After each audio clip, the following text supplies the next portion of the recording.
At least they had good intentions or good thoughts, not intentions.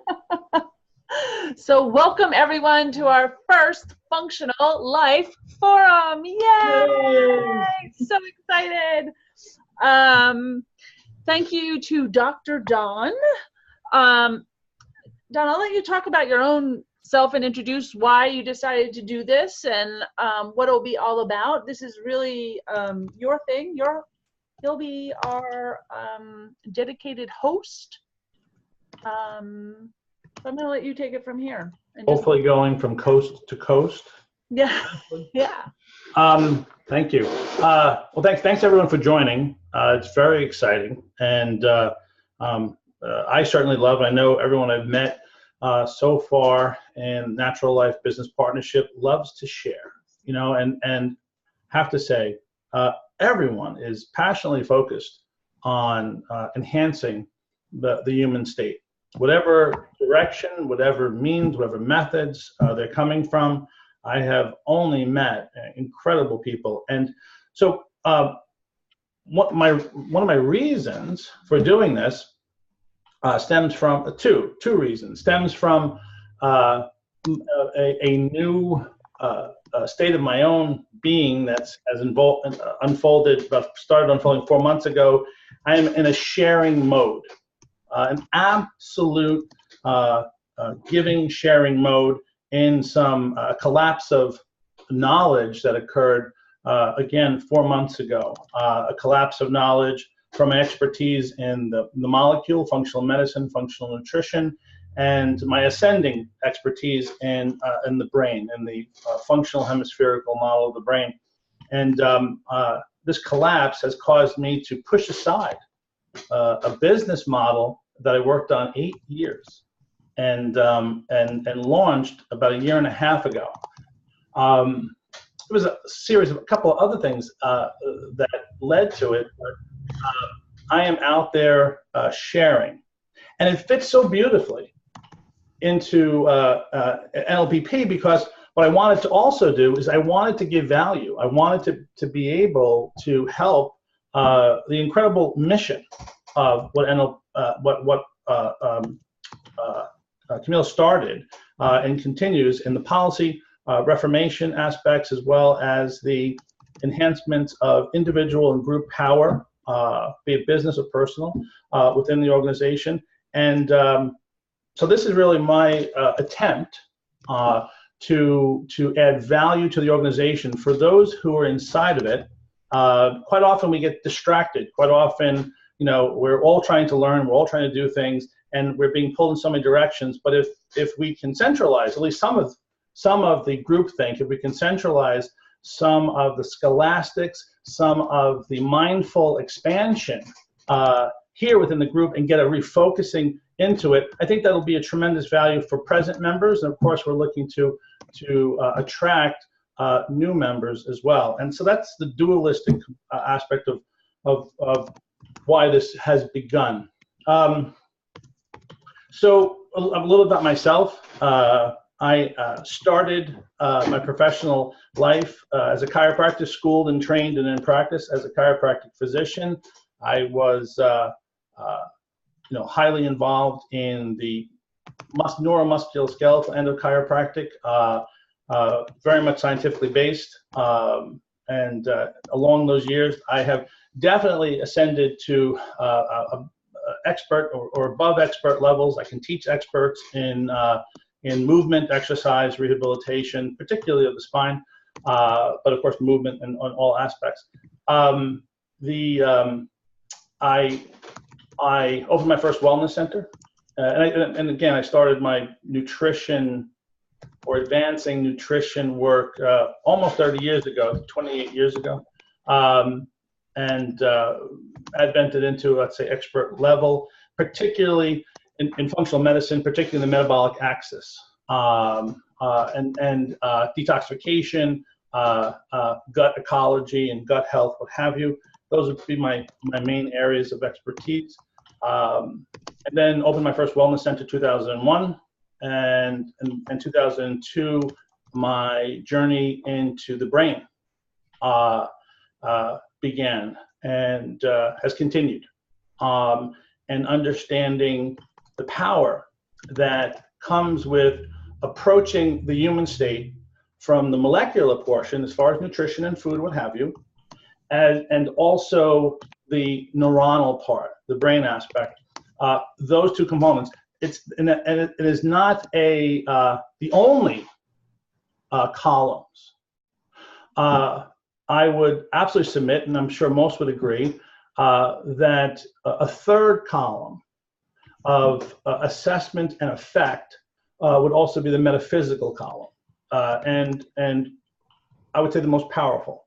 And I look to actually bridge that. I would love to enjoy conversation as well as sharing in that column as well when we start to bring this all together, because it's very important, and we are entering an age, in my opinion, that's a mission of mine also. At some point, maybe we'll talk about that. I have spoken to it about at least one of you, and we can talk about it going forward in very refined speech, with very detailed descriptions, and bringing the physical and the metaphysical together. And it's not the only thing, of course not. I just want to present a foundational base upon which we're going to speak, upon which we're going to discuss, from which we're going to ascend. And really, I'm looking for that ascension for all of us. You know, learn one thing. That's, by the way, another thing. Every time we get together, I'm really going to work hard at delivering at least one practical element we can all take away into our own practices, into our own engagements with, from a professional aspect with a client, if not just within our personal life. It's important, you know, in the discussion, in the sharing of knowledge. It's a continuum. We don't all just walk away knowing everything that was shared. But the practical aspects are so critically important that we can take these pearls and or practical utilizations and leave. So again, value.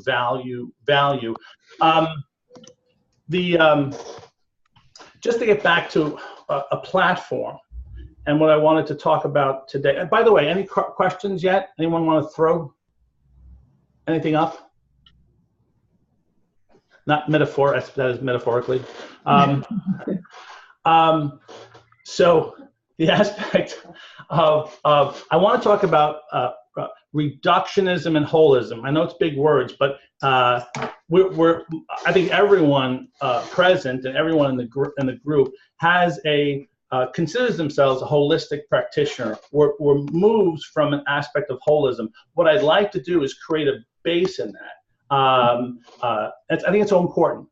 I think it's so critically important to define words and define understanding, especially as a group moving forward. So we're all on the same page. And if the page doesn't sound good, well, we can work on it so that this is good, okay? As opposed to assumptions of meaning upon which less power is evoked. So reductionism. Reductionism, it's often used in a contrarian or in a negative, derogatory way associated with conventional medicine. Conventional medicine works on, it's a reductionistic paradigm. You reduce the individual diagnostically as a stellar constellation of signs and symptoms and presentations.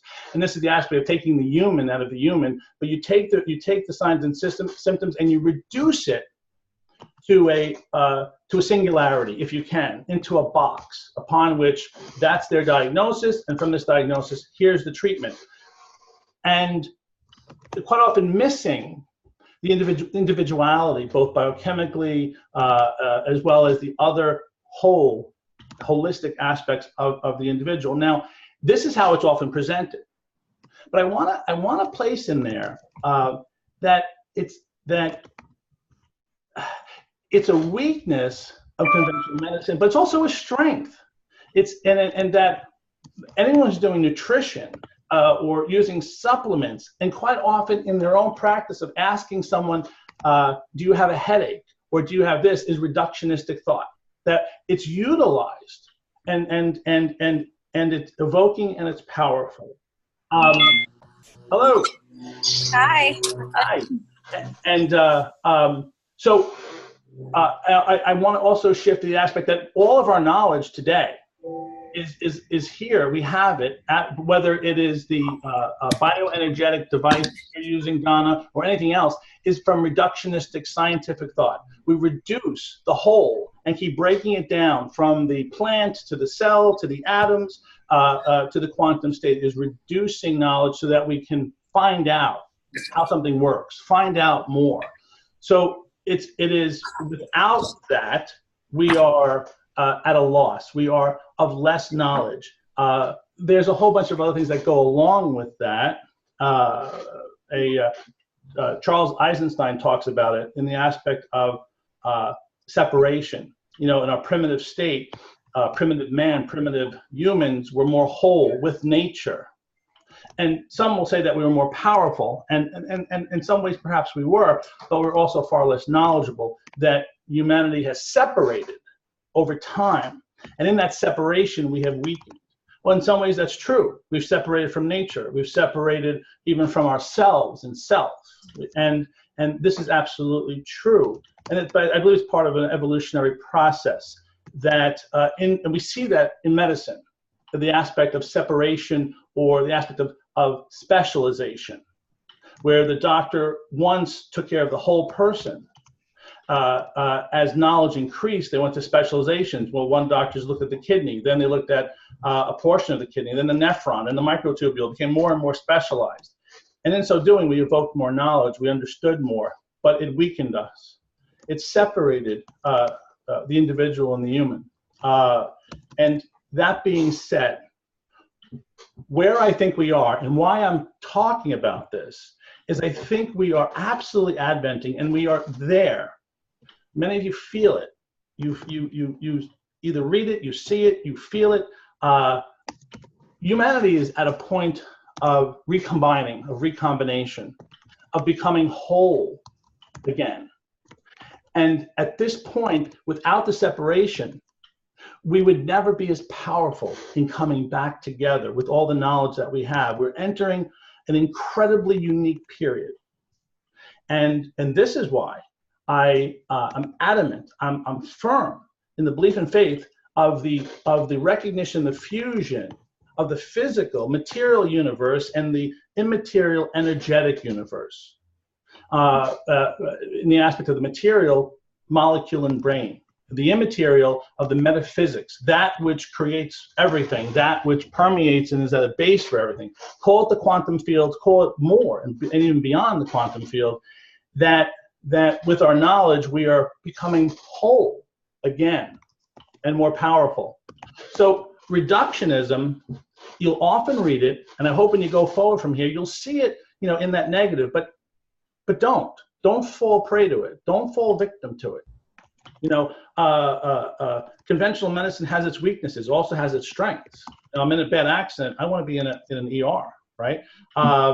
If I have an issue, I want a first prong of a medication. The problem with conventional medicine is they don't have exit strategies. It's their weakness off of the medication because they don't go to a root cause. That's okay.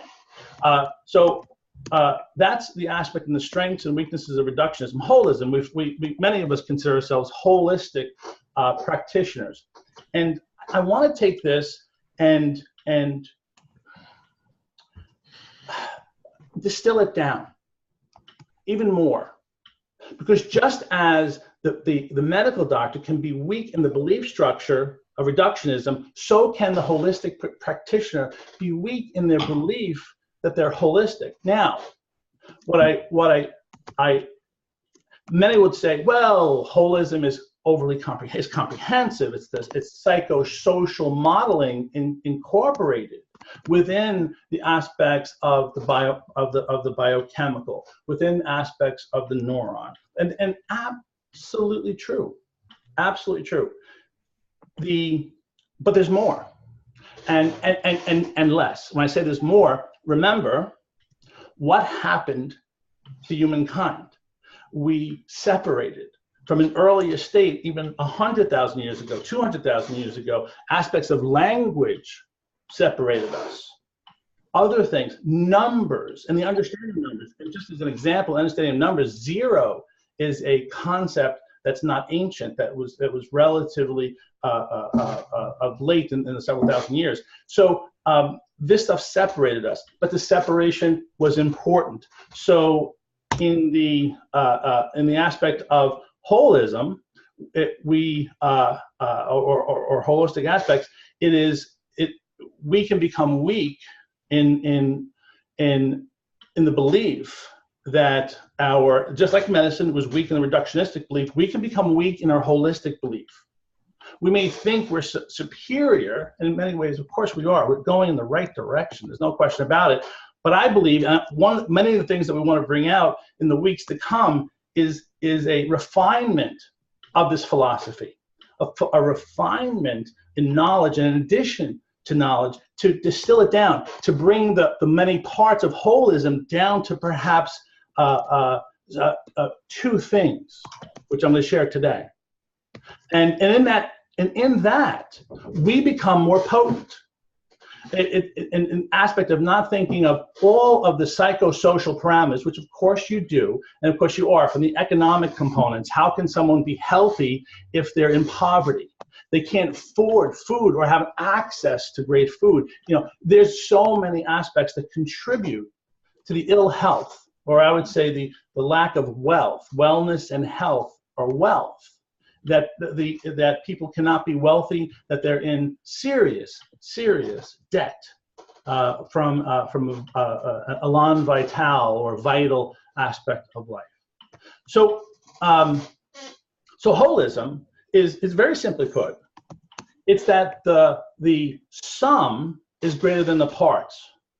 And that comes from Jan Smuts, about 1926, when he defined holism. Well, they believe he coined the term holism, South African. That in general, in the basic aspect, that holism is that we get a more mass effect from the whole, more than the addition, the summation of the parts. And just to make this understood, this goes back to Descartes. I think therefore I am, but Descartes came up with the Cartesian system, the aspect of 3-dimensional space, the orthogonal system, X, Y, Z axis, all that. And that's where determinism came from. That's where reductionism came from. The aspect of, well, we can define the human being, we can define life in just the forces acted upon it. You don't have free will. You are just a machine.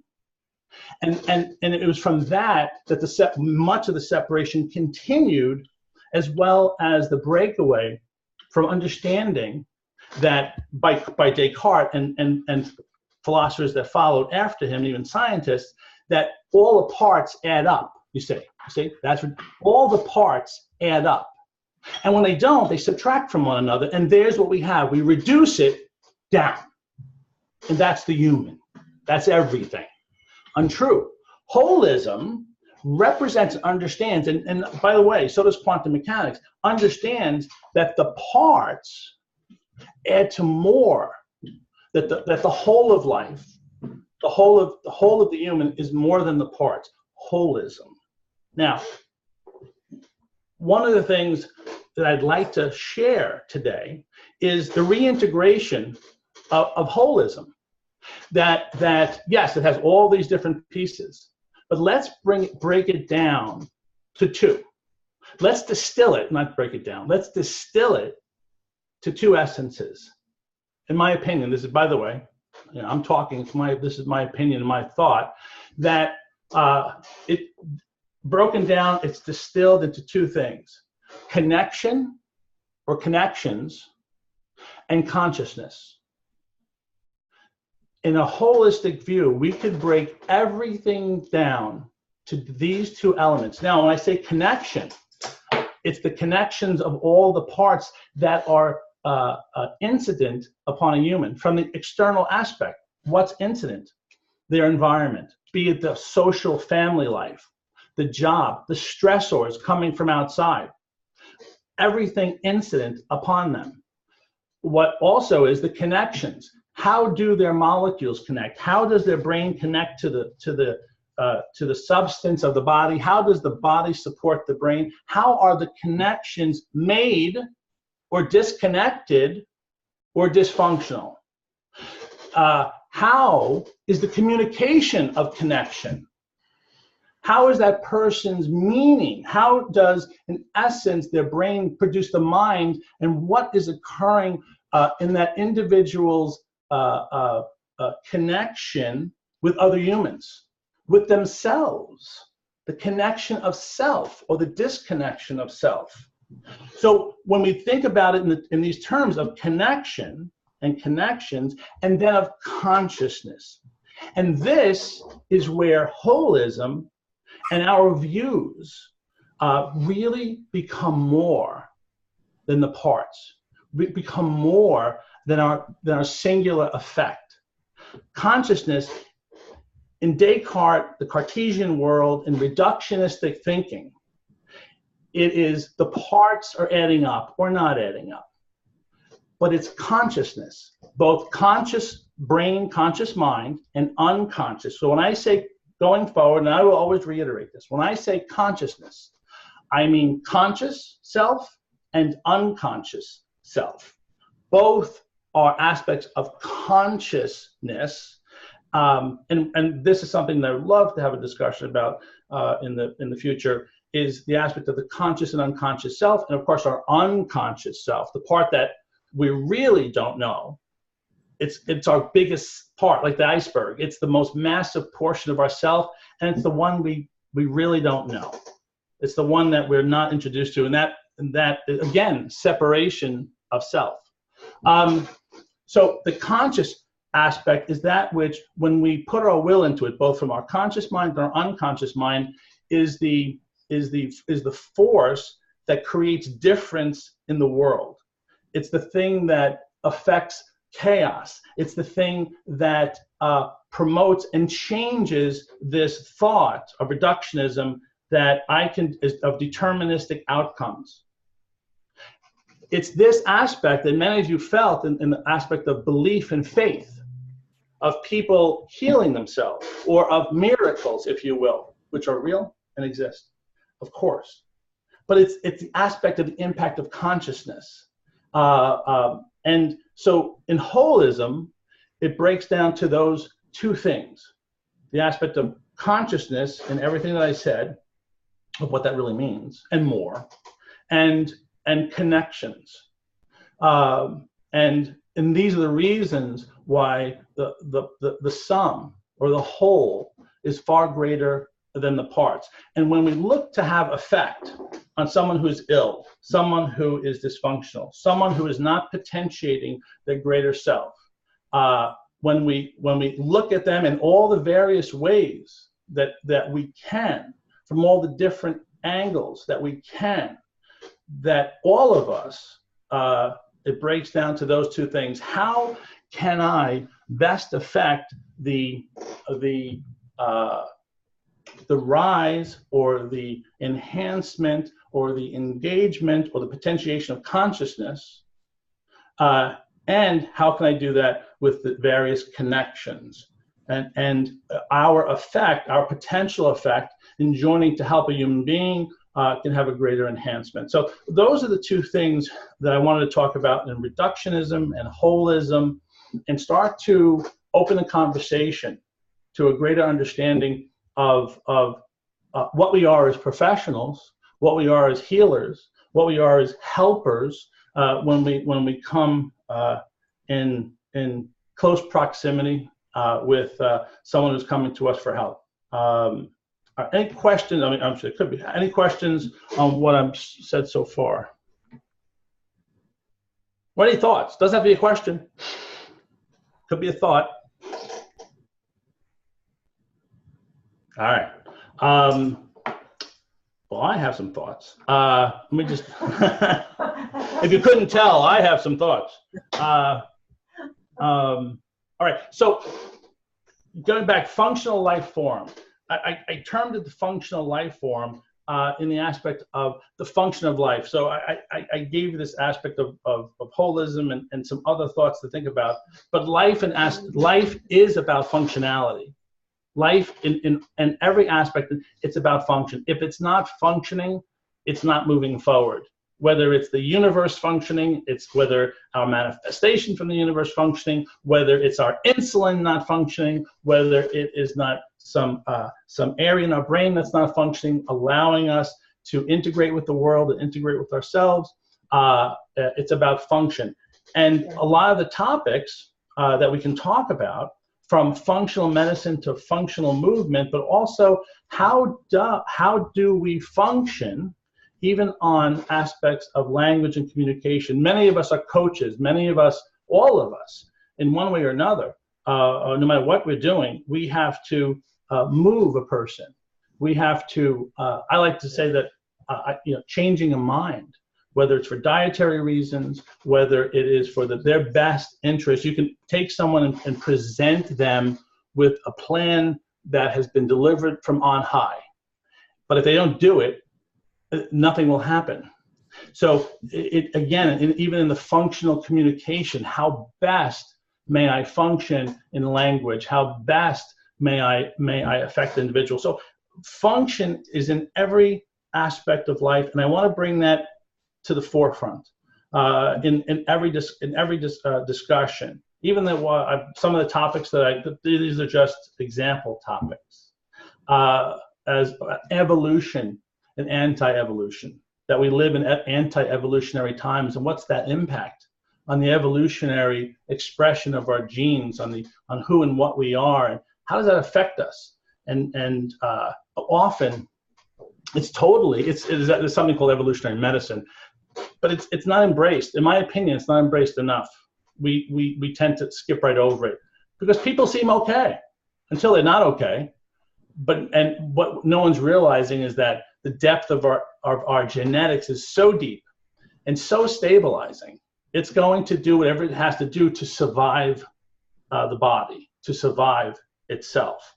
The problem is we're at the brink of collapse. That our anti-evolutionary world, with the non-foods that we eat, with the toxins we eat, with the environmental stresses and the enhanced stress of life itself, way beyond evolutionary means.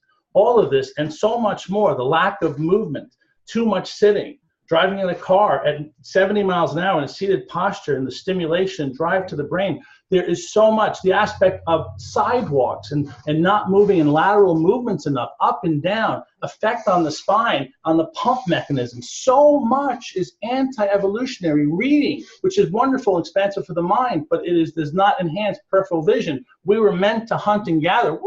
We were meant for more than that in the reason for creation. But as a part of our evolution, we hunted and gathered for millions of years.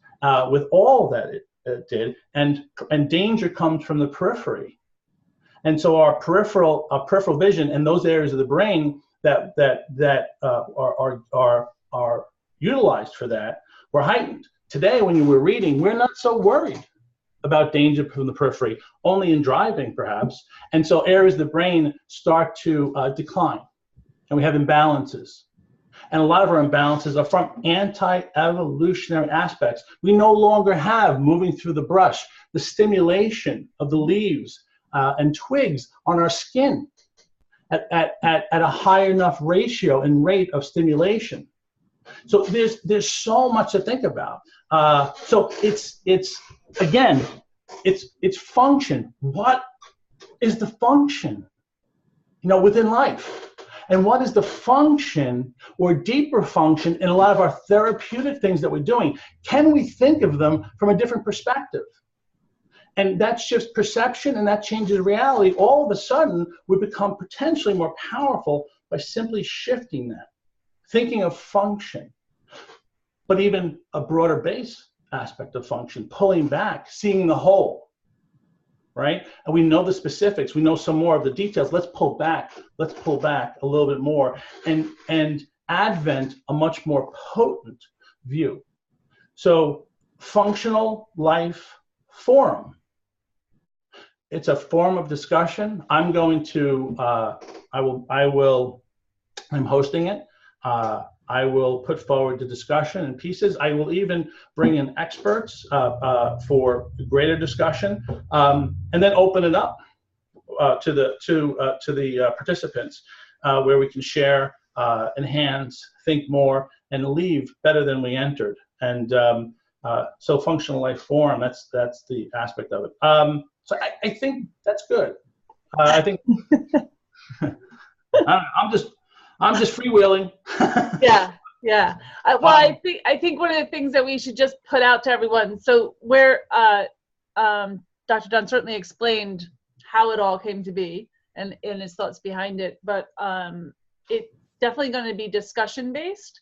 So we want you to, well, especially tonight, like talk about some topics that might be of interest to you. I suggested before we went on camera of starting with something in the microbiome, or something that's kind of, we have so many nutrition coaches and life coaches and health coaches in our program. And I think nutrition is something that no matter what, or even the uptake of food, the microbiome and all of that piece,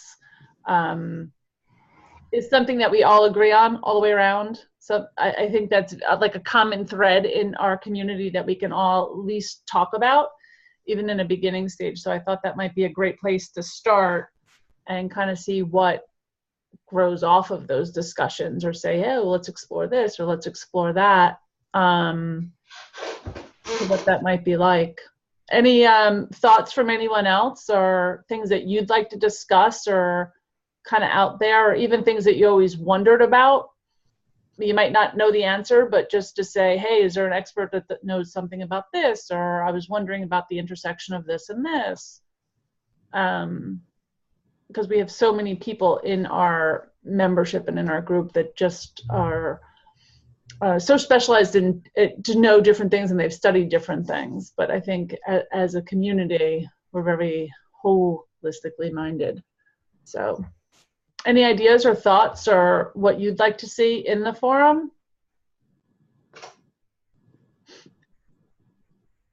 No, yeah. I'd like Everyone's just going to follow. What? Everyone's just going to follow, because it needs to be a discussion based. Well, I think that'll happen. I Yeah. think as we share, just topics, and we come in, I present the topic, the discourse, I'll present information. I will try and keep it specific, of course, but opened up enough, like what I'm doing now. Not just a simple delivery of a singularity of knowledge. Right. What I'd like to do is, of course, deliver, but show the function, show the reason behind it, show the more connections, and even the integrations of consciousness and more into that aspect. So I think once we get going, people will integrate. And of course, I really want to give, even if it's a singular one piece that someone can take back into their practice, back into their business, with other people, and make a difference. We're going to be way out ahead of the curve. I do agree with the microbiome. It's wonderful. Nothing to disagree with. It's and I can bring some really interesting aspects to that. It's a big topic. I've been doing work with gut ecology for almost 25 years, and I've seen its progression over the years. Inflammation, autoimmunity, of course, leaky gut, and the different changes. All of this stuff. Yeah. The last 4 months have advented even more onto it, and a greater understanding of that system, of course, the enteric nervous system, the gut-brain issue, and just very recently, I did a recording on it. What came to me was something very cool about the evolution and the understanding of the gut. I was reading something called the transcriptome. This transcriptome in relation to the gut is about not looking at the individual flora, not looking at the bacteriophages and the yeast and all the other things, bacilli, what have you, is looking at what they're actually transcribing from their gene set. Because one gene can probably, in a human could do 2,000 perhaps, up to 2,000 different expressions, one gene set. So they're looking at the transcription. And that got me thinking as to the impact, of the lack of impact. 25 years, probiotics, this, that, the other thing. I don't know if I've ever seen, massive amounts of change in that many people. And the constant inoculation of probiotics. I'm not saying it's not necessary, it is. But there's a big mistake going on currently. I've seen it, prebiotics, all that. It hit me as, why does one fecal implant, does everyone know have heard of fecal implants? Right? Why does one delivery take a fecal implant, a fecal bolus from a quote unquote healthy percentage or healthy gut ecology, transplant it into a dysfunctional one, and all of a sudden it's good. So with this understanding of the transcriptome, what was happening wasn't that there's not enough of the gut flora to say, oh, okay, now that the healthy flora is less, the pathological is higher, now it's shifting bit, and it does that.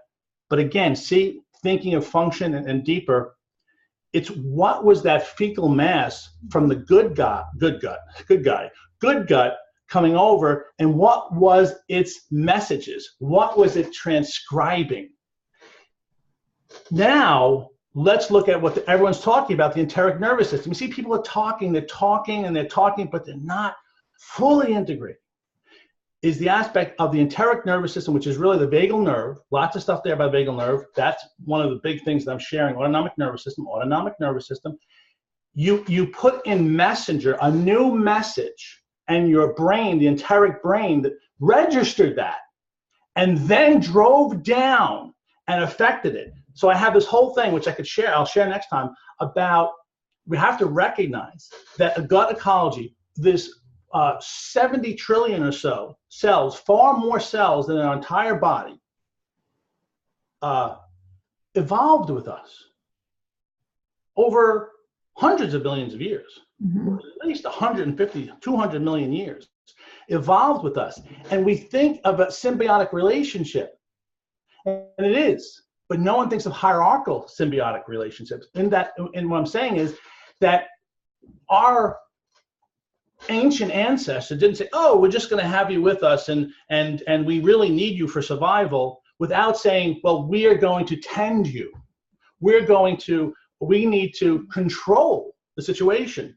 No one's thinking of the enteric nervous system, the autonomic nervous system, of the vagal response as this way, that a higher order is regulating that system far more than just what's going on, at a far greater amount.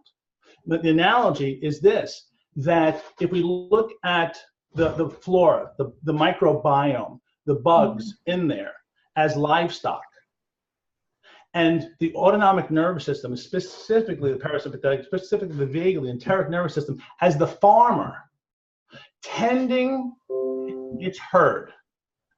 Very few people are looking at it, at that when the dysfunction, if the farmer gets sick, if the farmer gets disabled, he can't tend his herd, and the herd breaks down. And there's the herd is corralled by the intestines. Think about the intestines as being the fence. The fence breaks down, leaky gut. The animals they start to leak out, right? Now what happens? Think about this. We come in, I fly in, I put all the fence mending, all of the stuff necessary to feed the animals because they're sick and they're out of order, and I put it right down the middle of the herd. But the farmer can't get to it. The farmer doesn't even know it's there. He can't use it. So this stimulation of thought really recently just occurred within the last 4 or 5 days.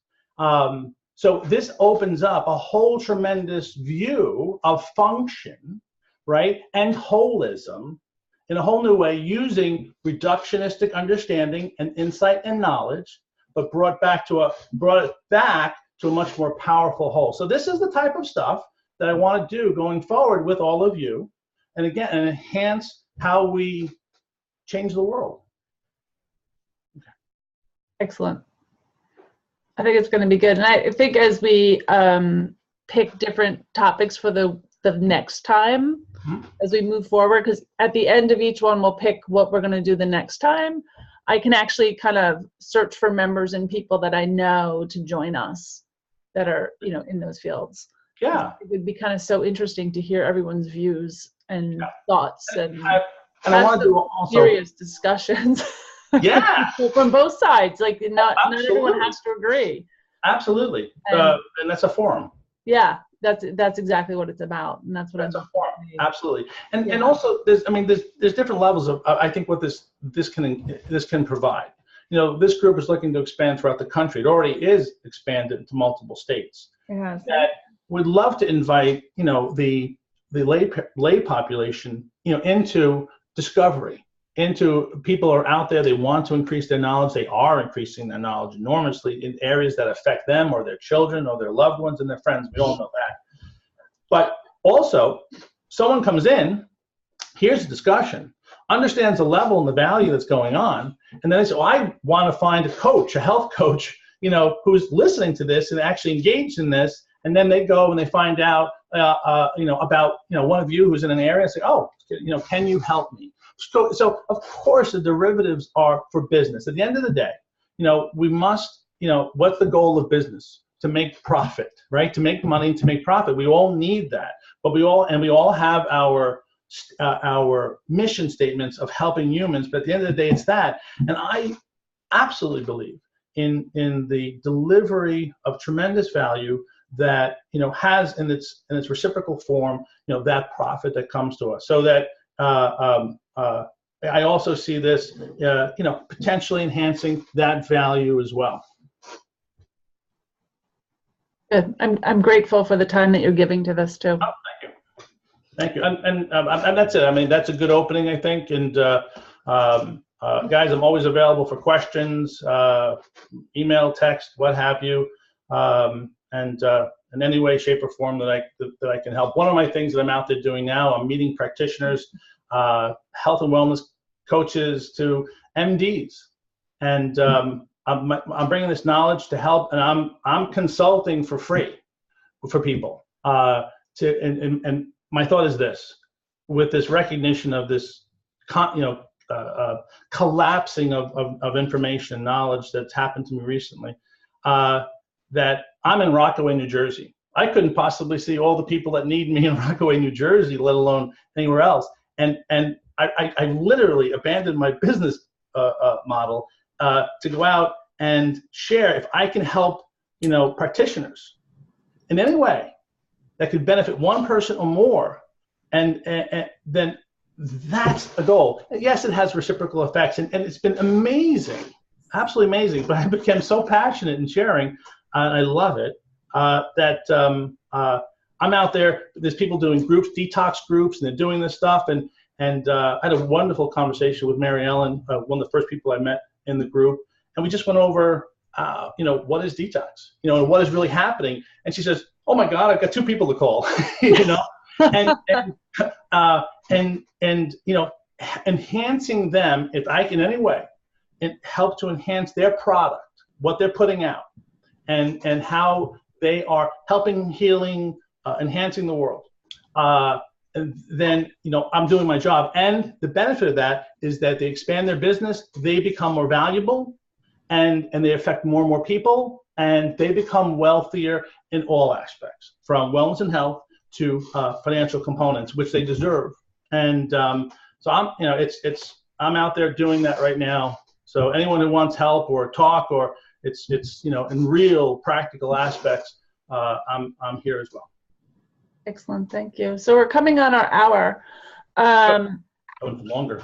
So are you still good for the 15th, which is the Wednesday? Before we got on, you said Wednesdays might not end up being good. Yeah, I'm gonna have to get back, because you know, I said yes, but I already had talks put out.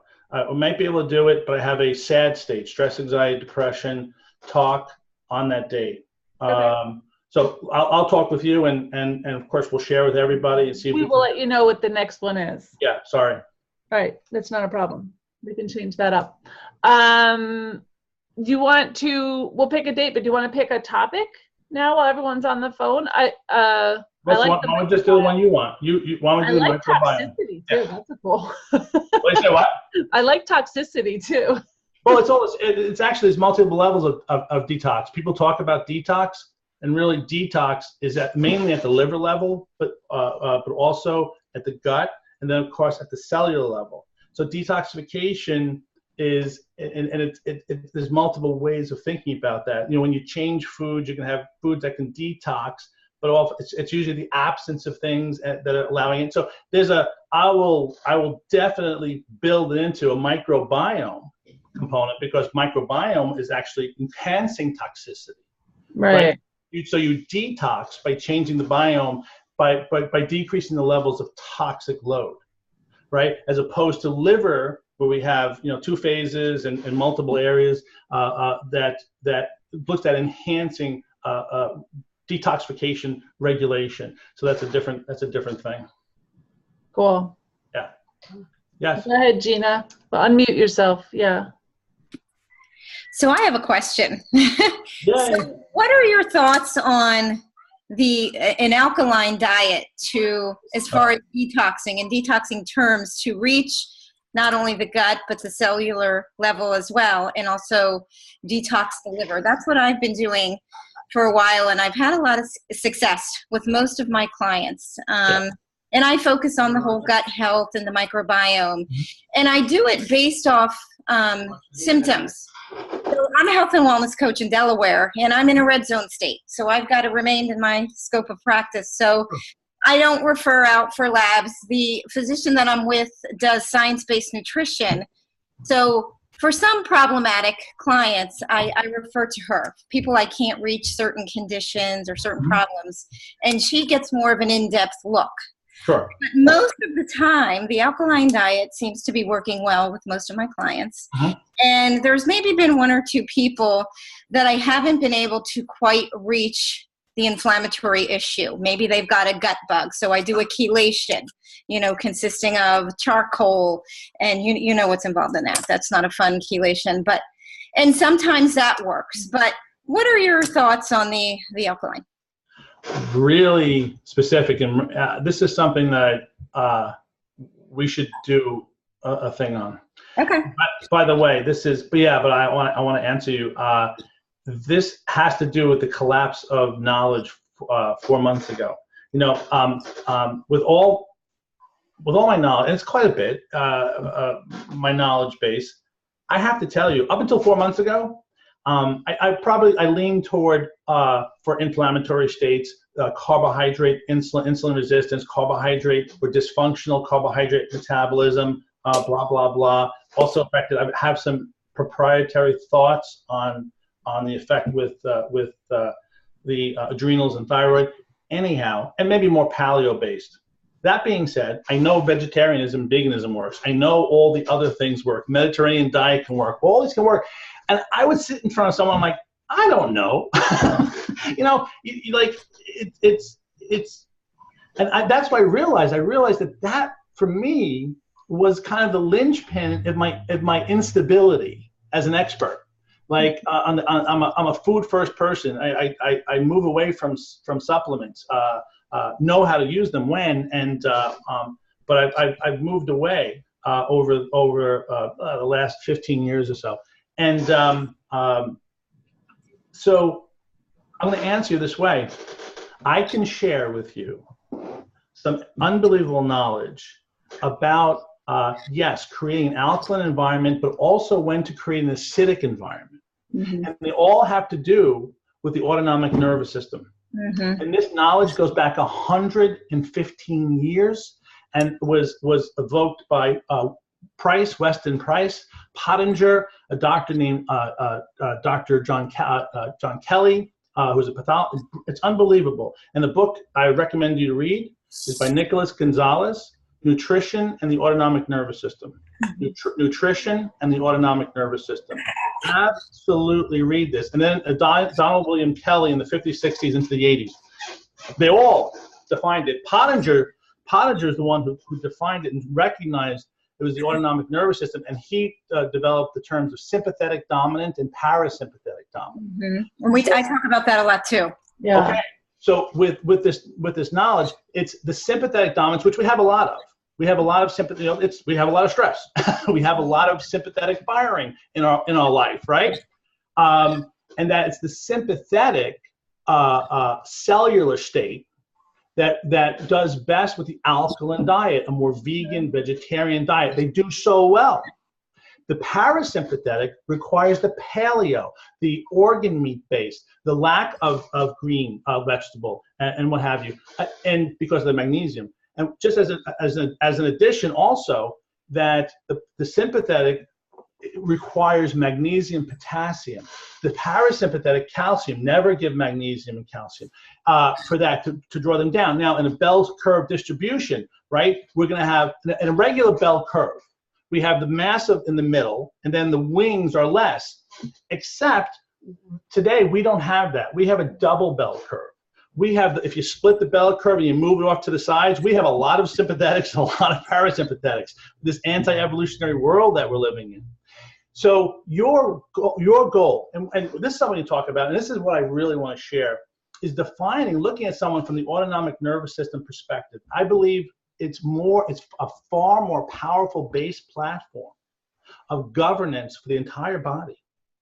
Beard showed its involvement with cancer, where a lot of them are looking at it from a cancer aspect. Either sympathetic or parasympathetic changes the cancer state. Not all cancer states, but a lot of them. So we're seeing from the stem cell regulatory mechanism, which you'll learn in that book, all the way up to depressions and other dysautonomias and other changes. When we look at inflammation and neuroinflammation, the effect of the vagal nerve, the parasympathetic, to regulate or not to be able to regulate that.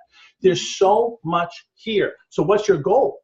You have a sympathetic dominant, a parasympathetic dominant. You want to move them toward the middle. You may start them in alkaline, you may start them in acidic, but you want to bring them to a center of balance where you have them as a mixed aspect. Now, there may be some genetic potentials, which you may vary them as you get to know that. So this is unbelievable power.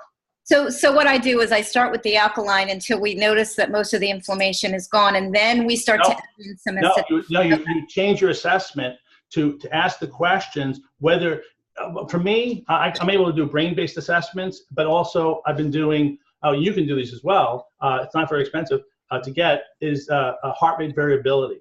To check heart rate variability, which has been known for a long time, to be able to assess the autonomic state. Oh, okay.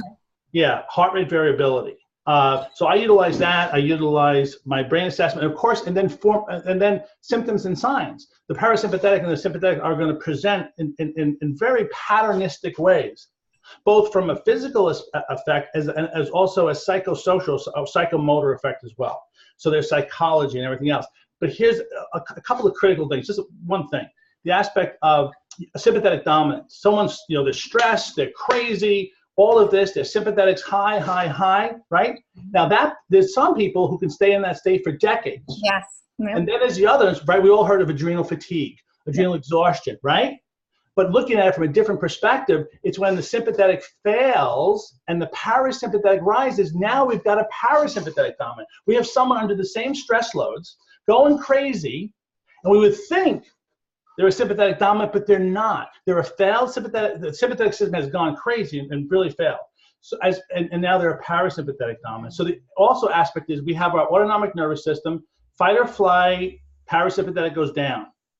Rest and digest, parasympathetic goes up, sympathetic goes down. Sexual aspect, they both go up. Arousal and the orgasmic aspects, they're both working or not working, right?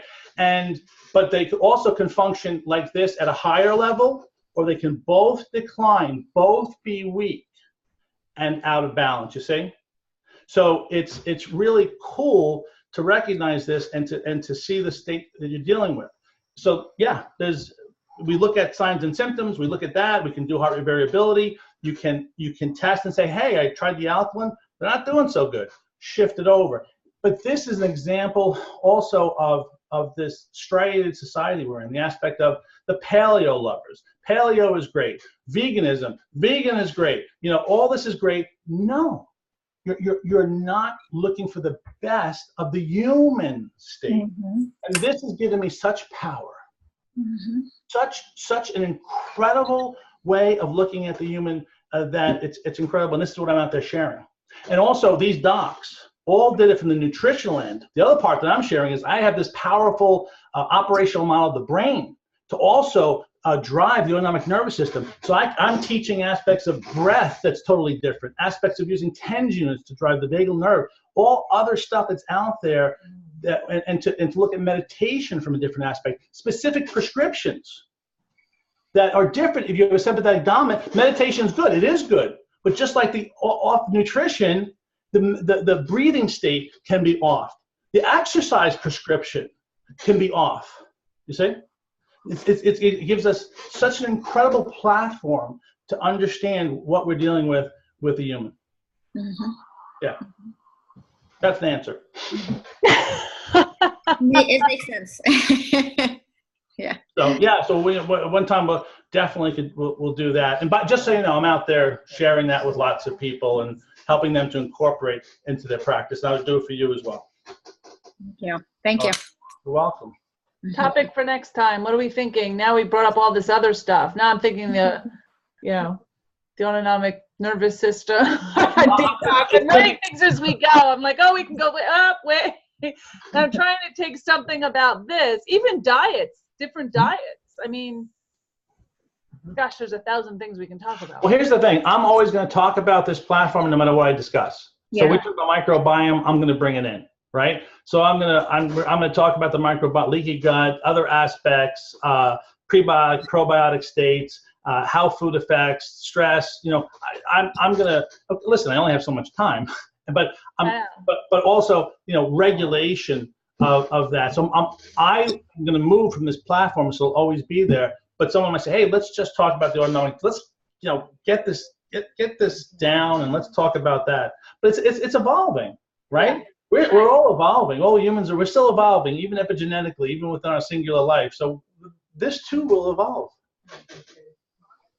Gina, you have a thought for a subject for next time? Well, he touches so many areas, but I'm really involved in all of it. How about more on the, I like talking about the immune system, not the immune system, the central nervous system. The autonomic nervous, ANS? Yeah, because I think that's so connected to the brain and the gut, Yep, and everything. It's really outstanding. It's really outstanding. We can start there. I Kelly, you have any thoughts on that? You don't care? No, I agree. I think that he and I had talked about the autonomic nervous system, so I think that would be a great place to start. Okay. Now I'll in 2 weeks I'll try and put together, which I've been doing anyway. I'll push it through to have an autonomic checklist that you can work with patients and clients with. So that it's part of a form aspect. Wow. Yeah, that'd be great. Yeah. And then, by the way, but here's the beauty of this. Here's the beauty of getting more people involved, by the way, with this. You all go out, we do it, and then you say, hey, Don, how about this? Or I read this, and we increase the form, and we make this questionnaire really more powerful by distributing it into more human genomes, and more human environments, and we bring it back. We make a more powerful form. So I'll start it, but we'll all continue to enhance it, and it really could be really quite spectacular as a practical tool for all of us. Yeah, I love it. I just love community. Great. Don, you and I can connect tomorrow, and we'll come up with a time and how we're gonna see this. True, absolutely. Yeah, that way I can get it out. Everyone knows the subject, and I can start looking for experts and other docs to pull in and talk, because I think kind of keeping it here, we have so many members that can add to this, and I think it'll be so awesome. You got it. Yeah, so thank you everyone, and especially Dr. Don for hosting us tonight, and for all of those that showed up. Kind of excited, our first launch, to see Thank you. where we go from here. Thank you all. Thank you for coming. Thank you.